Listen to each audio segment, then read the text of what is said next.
जब कुछ गुंडे अचानक प्रथम के सामने आ धमकते हैं, वे साफ शब्दों में कहते हैं कि अगर सेठ जी के पूरे पैसे समय पर वापस नहीं मिले तो अगली बार 2 नहीं बल्कि 200 लोग आएंगे।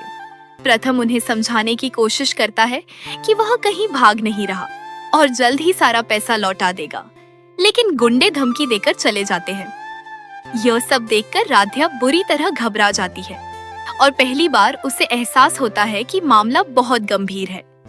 इसके बाद प्रथम सारी सच्चाई बताता है।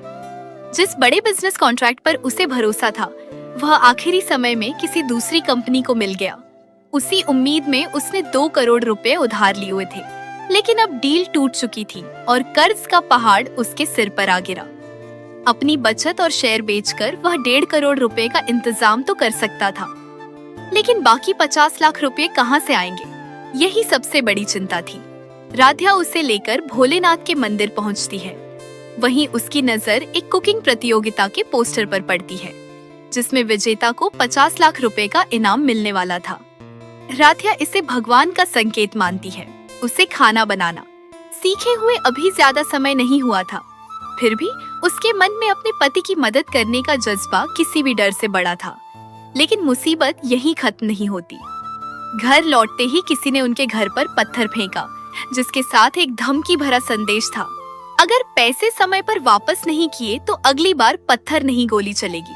तभी एक फोन कॉल भी आता है, जिसमें वही धमकी दोहराई जाती है। अब पूरा परिवार डर और चिंता में डूब जाता है। प्रथम आखिरकार अपने पिता के सामने सब सच कबूल कर लेता है। पिता बिना एक पल गंवाए फैसला करते हैं कि बेटे की जान सबसे ज्यादा कीमती है और वे खुद पैसे चुका देंगे। लेकिन जैसे ही बैंक में पैसे ट्रांसफर करने की कोशिश होती है, एक और बड़ा झटका लगता है। इनकम टैक्स जांच के कारण परिवार के सभी बैंक अकाउंट और संपत्तियां फ्रीज कर दी गई थीं।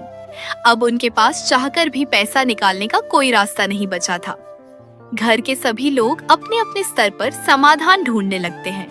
कोई गहने बेचने की बात करता है तो कोई दोस्तों से मदद मांगने की सलाह देता है, लेकिन हर कोशिश नाकाम साबित होती है। जिन दोस्तों की मदद प्रथम ने कभी लाखों रुपए देकर की थी, वही आज उससे किनारा कर लेते हैं। यह बात उसे अंदर तक तोड़ देती है। ऐसे समय में राध्या फिर से उम्मीद की किरण बनकर सामने आती है। वह प्रथम को वही कुकिंग प्रतियोगिता याद दिलाती है। पहले तो प्रथम इस बात पर हंस देता है। उसे लगता है कि एक नई खाना बनाना सीखने वाली लड़की इतने बड़े मास्टर शेफ स्तर के मुकाबले में कैसे जीत सकती है, जहां देश भर के बड़े बड़े शेफ हिस्सा लेने वाले हैं। लेकिन राध्या हार मानने वालों में से नहीं थी। वह कहती है कि अगर जीत मिली तो 50 लाख रुपए मिलेंगे और अगर दूसरा या तीसरा स्थान भी मिला तो भी अच्छी खासी रकम उनके परिवार की मुश्किलें कम कर सकती है। सबसे बड़ी बात वह यह मानती है कि जब यह अवसर भोलेनाथ ने दिया है तो कोशिश करना उनका कर्तव्य है। अब सवाल सिर्फ एक प्रतियोगिता का नहीं था, बल्कि प्रथम की इज्जत, उसके परिवार की सुरक्षा और उनके भविष्य का था। क्या राध्या अपनी हिम्मत और मेहनत के दम पर इस असंभव से दिखने वाले मुकाबले को जीत पाएगी? क्या प्रथम का परिवार इस भयानक संकट से बाहर निकल पाएगा? और आखिर कौन है जो लगातार इस परिवार के खिलाफ साजिश रच रहा है?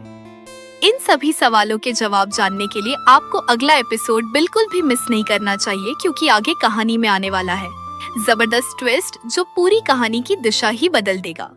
अगर आपको यह कहानी पसंद आई हो तो वीडियो को लाइक करें, अपने दोस्तों और परिवार के साथ शेयर करें और ऐसे ही शानदार टीवी सीरियल अपडेट्स और दमदार स्टोरी एक्सप्लेन वीडियो देखने के लिए हमारे चैनल को सब्सक्राइब करना बिल्कुल न भूलें। साथ ही बेल आइकन भी दबा दें ताकि हर नई वीडियो की सबसे पहले जानकारी आपको मिल सके।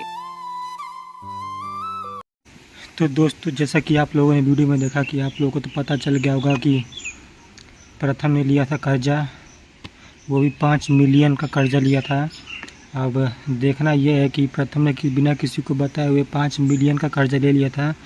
अब कैसे प्रथम उस कर्जे को चुका पाता है कि नहीं चुका पाता, और वो गुंडे पहुंच जाते हैं प्रथम के घर पर उसको धमकी देने के लिए कि आखिर तुमने कर्जा तो ले लिया, अब इसे भरेगा कौन। दोस्तों, जब गुंडे हल्ला करते हैं, जब शोर मचाते हैं, तो घर के सभी लोग देखते हैं कि अरे ये क्या, बाहर कैसा हंगामा चल रहा है।